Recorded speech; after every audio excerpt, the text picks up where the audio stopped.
فليد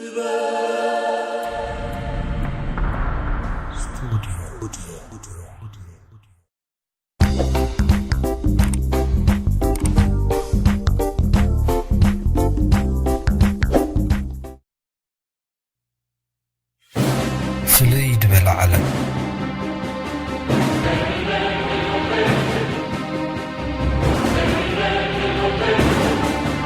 وزنا يجزع رؤوسهم ريحتها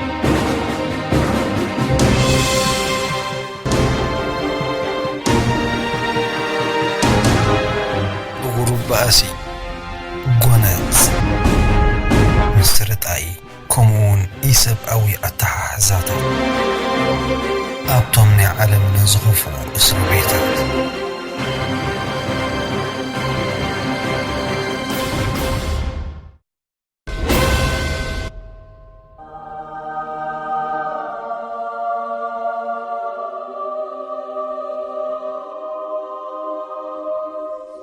لاباز بوليفيا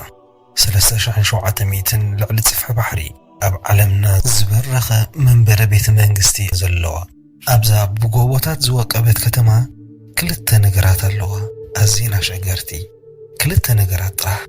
نسندما دخنتن جبنن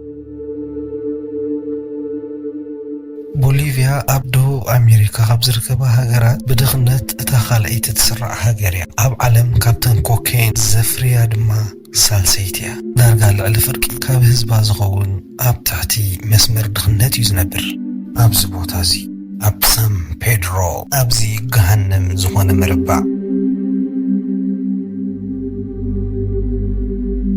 أبزي أوش تختما زركب كالق كتما ناي إسر بيت كتما عالمنا خبزركو اسر بيت ما نمنعو زمسل زي ولو بركز دما ازي خفو ازي سان بيدرو اسر بيتيو ما نموار دي دفيرو ناوش تخاطو زي كلو اسر بيت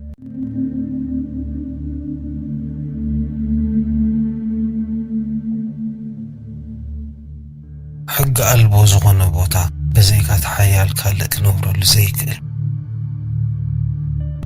أكلاون أمراون صلى لزركو ببوتا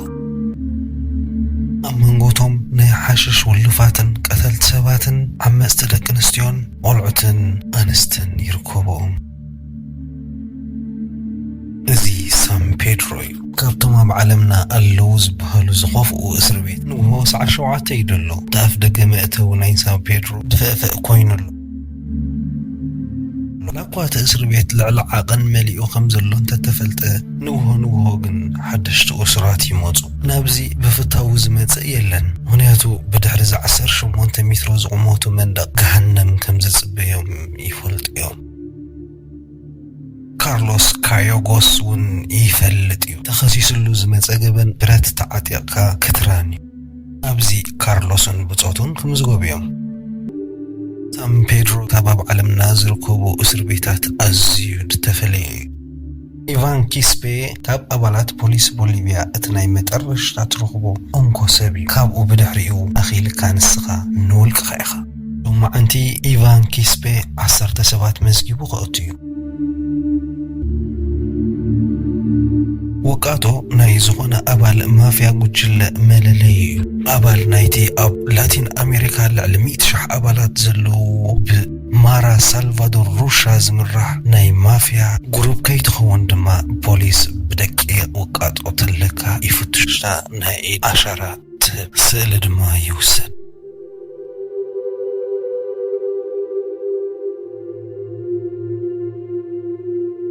أخيلو بوليس سرحو وديلو كابزرنيو تم أسراتيهم قداي كازكاتاتلو قويتوت نايز اسر بيت نساتهم دما دليقادو سباهلو نساميم نماتهم زلعالو أكال نايز اسر بيت أبزخونا يخون أوان نزخونا يخون قداي حيدت مترو تاتابت مش قراغور نوش تغتس كام ساعتها اتناي بوليس كدب أو يود كاون دحار نسغان نقحات كاني خات نبر أبوشتي بيدرو اتم أسرات بزي وارديا نبي نبيم زنورو وارديا يلي ፖሊስ የለ ምንም ነገር የለ መንግስቲ ሙሉእ በሙሉእ ይድደውት ጻሩ ካብቶም ውሽጥ እስር ቤት ዝርከቡ ዕሉላት ገመነኛታትን ቀተልት ሰባትን ማፊያታትን ተዋጽኡ ንሶም እዮም ነቲ ሸሞንተ ክፋላት ናይ ሳን ፔድሮ እስር ቤት ዘመሓድሩ እዚ ኣብ ማእከል ከተማ ላፓዝ ዝተሃንጸ ዑና ዝኾነ እስር ቤት ኣብ ትሕቲ ቁፅጽሮም ገይሮም ዝሕልውዎ ንሳቶም እዮም ኣብ ውሽጢ እቲ እስር ቤት ኩሎም ቀታሊ ሰቦም ሰራቂኦም ዓማጺ ደቂ ኣንስትዮኦም ኩሎም እሱራት ብሓደ እዮም ዝንቀሳቐሱ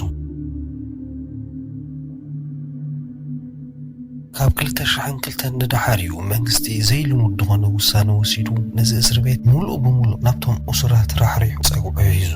ካብኡ ንድሓር እቶም እሱራት ባዕሎም ንባዕሎም ከም ዝመሓደሩ እዮም ኮይኖም መንግስቲ ድማ ነዚ ጥርንፉን ውህድን መስርሕ ኢሉ እዩ ዝገልጹ እቶም እሱራት እቲ እስር ቤት ንኸይፈርስ ባዕሎም እዮም ዝጽግንዎ ምግቦምን ባዕሎም እዮም ዘዳልውዎ ኣብቲ እስር ቤት ዘሎ ዝኾነ ይኹን ዝጎደለ ነገር ባዕሎም እዮም ዝምልእዎ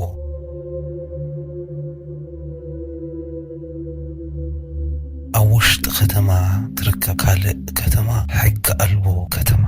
ደቂ ኣንስትዮ ከም ናይ ህንፃ ናውቲ መሳርሒ ዝኣመሰሉን ሓሽሽን ባነን ካብ ደገ የምፅእ እቶም እሱራት ድማ ኣብ ናይ ህንፃ ስራሕ ይዋፈሩ ካብዚኦም እቶም ቀተልትን ሰረቕትን ካላዕለዎት ሓለፍቲ እዮም ንሶም እዮም ድማ መን ኣበይ ይነብር መን እንታይ ይረክብ መን ኣበይ ይድቅስ ትውስኑ መስተንክር ዝኾነ ህይወት ብናይ ገዛ ርእሳ ሕግታትን መምርሒታትን ትምራሕ ሳን ፔድሮ ኣብ ዓለም ካብ ዝርከቡ ኣዝዩ ዝኸፍአን ሓደገኛ ዝኾነን ኩሉ ሰብ ድማ ዝፈልጦ እዚ ሓድሽ ጋሻ ንሄል ካርሎስ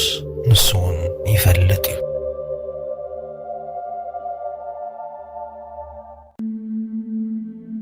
ካርሎስ እስር ቤት ፈለማዩ ኣይኮነን ኣብ ሳን ፔድሮ ግን ንመጀመርታ ግዜ እዩ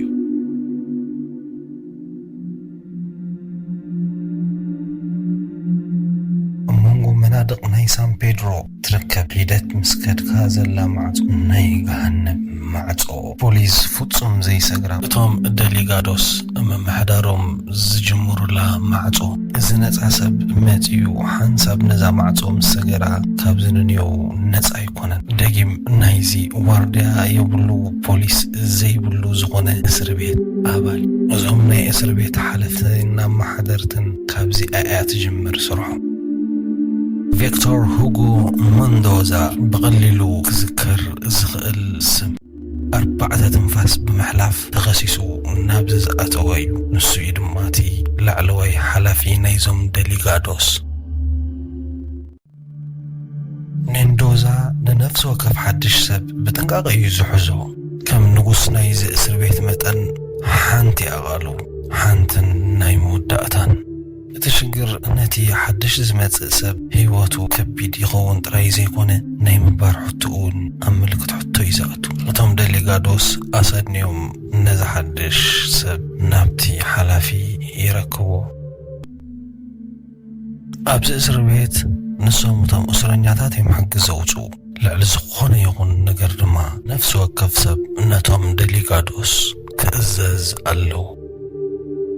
ኣብ ሳን ፔድሮ ጠቕላላ 8 ክፋላት ኣለዋ መን ናበይ ይነብር ድማ እቶም ላዕለዎት ሓለፍቲ እዮም ዝውስኑ ሓንሳብ ዝተወዛዕካ ብድሕሪኡ ንኽትቀይር ኣዝዩ ከቢድ እዩ ካርሎስ ኣብዚ ሒደት ገንዘብ እንድሕር ኣለዎ ጥራይ ክነብር ድኽእል ምግቢ መደቀሲ ኩሉ ዝግበር ነገር ዋጋታት ኣለዉ ካብ ምሒር ፍርሒ ዝተላዕለ እዚ ሓድሽ ዝመፀ ጋሻ ዝኾነ ይኹን ሕቶ ክሓትት ኣይከኣለን እቶም ደሊጋዶስ ብመሰረት ዕድሚኡ ዝገበሮ ገበን ኩሉ ኣብ ግምት እትዮም ድማ ናብቲ ንዕኦም ዝመስሎም ቦታ የሰድዎ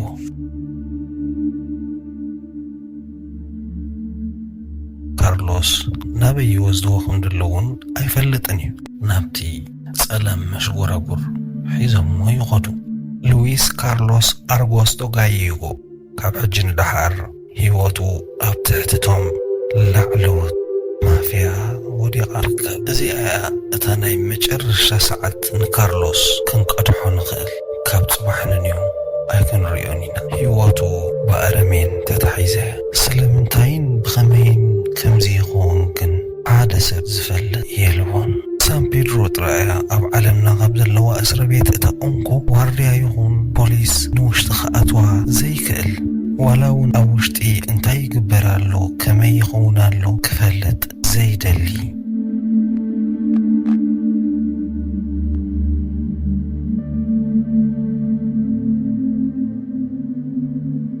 ሓይሊ ናይዞም ኣብዚኣ ዘለዉ ፖሊስ ካብዛ 4x4 ትኸውን መቐበሊት ጋሻ ዝኾነት ቦታ ኣይሓልፍን እዩ ኣብዛ በጻሕቲ መጺኦም መንነቶም ኣርዮም ዝኣትውላ ማዕጾ ካብኣ ፈጺሙ ኣይሓልፍን እዩ ሓለቓ ፖሊስ ክሪስቲያን ሰኺነስ ን8 ዓመት ኣብዚ ቦታ ሰሪሑ ከም ናይ ፖሊስ ሓለቓ መጠን ነዚ ቦታ ክቆጻጸሩ እዩ ዝግባእ እንተኾነ ግን ኣብ ሳን ፔድሮ እቲ ኩነታት ኣዝዩ ዝተፈለየ እዩ መስተንክር ዝኾነ ህይወት ካብ ዓቕሚ ናይ እሱራት ክሕይል ዘይክእል ዓቕሚ ፖሊስ ተስፋ ዘቑርፅ ኩነታት ሓይሊ ኣብ ኢድ እቶም ደሊጋዶስ ብዘላ እስር ቤት ኣብ ትሕቲ ቁፅፅሮም እትዮም ኣብ ሓደ እዋን ይፍርሑን ይኽበሩን ምኽንያቱ ዝኾነ ይኹን ድሕሪ ኣጋጢሙ ንሶም እዮም ንኽትመውትን ንኽትነብርን ዝውስኑ ልዕሊ ኩሎም ድማ ቪክቶር ሁጎ መንዶዛ እቲ ኣብ ሓደ እዋን 4 ትንፋስ ዘሕለፈ ሕጂ ግን ኣብዚ እዋን እዚ ሓላፊ ናይቲ እስር ቤት ዘሎ ብኡ ኣቢሉ ነቶም ደሊጋዶስ ትእዛዙ ዘመሓላልፍ ሓደ ካብቶም ተኣዘዝቲ ድማ ቫለንቲኖ ማዮሬ ይበሃል ብፍሉይ ዘብሎም ኣካዳድና ከም ዝለብሱ ነፍሲ ወከፍ ካብቶም ደሊጋዶ ድማ ንነፍሲ ወከፍ ክፍሊ የመሓድሩ ሽግር እንዳሕር ኣሎ ጣልቃ ኣትዮም የተዓርቁን የረጋግኡ ኣጻፋርስ እቲ ኣዝዩ ሽግር ዝኾነ ነገር ኣብ ሳን ፔድሮ ብፍላይ ሓንቲ ካብተን ክፍልታት ናይ ኣጻፋርስ ክፍልታት ተባሂላ እትጽዋዕ ብሓቂ ግን ኣጻፋርስ ኣብ ኩለንተን ክፍልታት እዩ ዘሎ ከባቢ 300 ካብቶም እስረኛታት ናይ ኣጻፋርስ ውልፋት እዮም ኩሉ ዓይነት ኣጻፋርስ እዮም ዝወስድዎ ብፍንጫድ ሽተት መርፍእ ድውጋእ ኮታስ ዘይወስድዎ የብሎምን ብፍላይ ድማ ኮካይና ተባሂላ ትጽዋዕ ውፅኢት ናይ ኮካይን ዝኾነት ኣዝያ ሓደገኛ ግናይ ዓይነት ኣጻፋርስ ሓስርቲ ብምዃና ጥራይ ዝበዝሑ እዮም ዘህልኽዋ በዘይካቲ ኣብ ኣእምሮ ትፈጥሮ ትኽእል ነውፂ ከም ፓራኖያ ዝኣመሰሉ ሕማማት ካልእ ካብ ጥሜት ስለትዕግስ እቶም ተጠቀምቲ ሱቕ ኢሎም እዮም ዝወስድዋ ብኡ ኣቢሎም ምግቢ ብዘይምውሳድ ክሳብ ደረጃ ሞት ይበፅሑ እዚ ኩሉ ዝግበር ሃልክ ናይ ኣጻፋርስ ኣብ ትሕቲ ትዕዝብቲ ናይቶም ደሊጋዶስ እዩ ዝካየድ እቶም ደሊጋዶስ እዮም ነዚ ኣብዚ ውሽጢ እስር ቤት ዝከፋፈል ሓሽሽ ኣጻፋርስ ኩሉ ዝከፋፍልዎን ዝሸጥዎን እቲ ሓሽሽ ዝውንን ሓይሊ ኣለዎ ዝብል መርገፂ ድማ ኣለዎ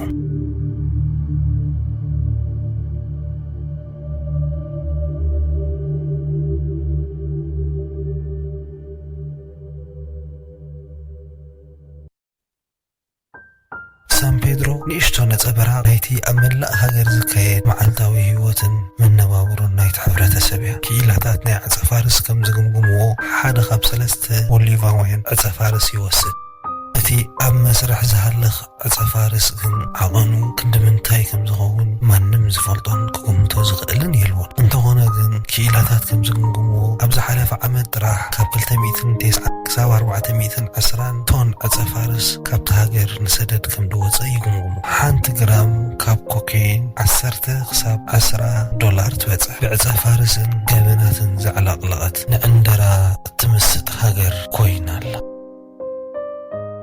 ካቢ ብላንኮ ኣልቫሬስ ብላንኮ ተባሂሉ ይጽዋዕ ወዲ 38 ዓመት ኮይኑ ካብ ሓንቲ ንእሽቶ ከተማ እስፓኛ ይመጽእ ኣብ ሳን ፔድሮ ከባቢ 7 ዓመቱ ገይሩሉ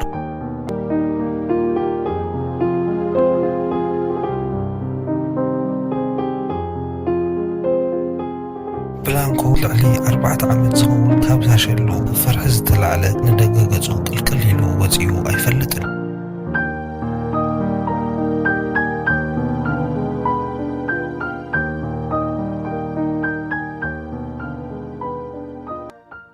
ብላንኮ ብጽርበት ዕንፀይቲ ኣብዚ ህይወቱ ዝመርሕ ገለገለ ዝሰርሖም ነገራት ነቶም ምስኡ ዘለውን ነቶም በጻሕትን እንዳሸጠ እዩ ድናባበር ሳን ፔድሮ እስር ቤት ዘባህር ሕልሚ ኮይናቶ ዘላ 14 ሰዓት ብፍርሒ ብሸቑረራ እዩ ዘሕልፎ እንተኾነ ንሱ እውን ወትሩ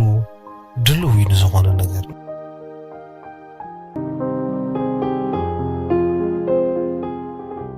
ሽንቱ ማዩ ብዝባንዚዎ በትናሕሲ ቪድዮ ዝደፍኦ ምክንያቱ ንታሕቲ ክወርድ ምሕስነት ስለ ዘይስምዖ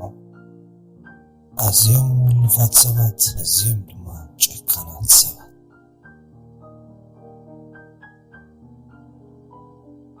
ኣብ መንጎዞም ተስፋ ዝቆረፁ ድማ ከባቢ 300 ዝኾኑ ቆልዑት ትረክብ ስድሮኦም ከምፅኡ ዝፈቀደሎም እኳ እንተኾነ ብሳንኪ መዓልታዊ ሃላኽላኽን ንከብዶም ዝኸውን እንጀራ ምንዳይን ባሕሪሖሞም እዮም ዝውዕሉ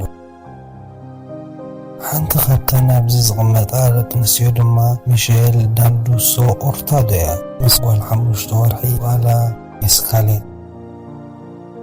ኤስካሌት እታ ዝነኣሰት ህፃን ናይዚ እስሪ ቤት እያ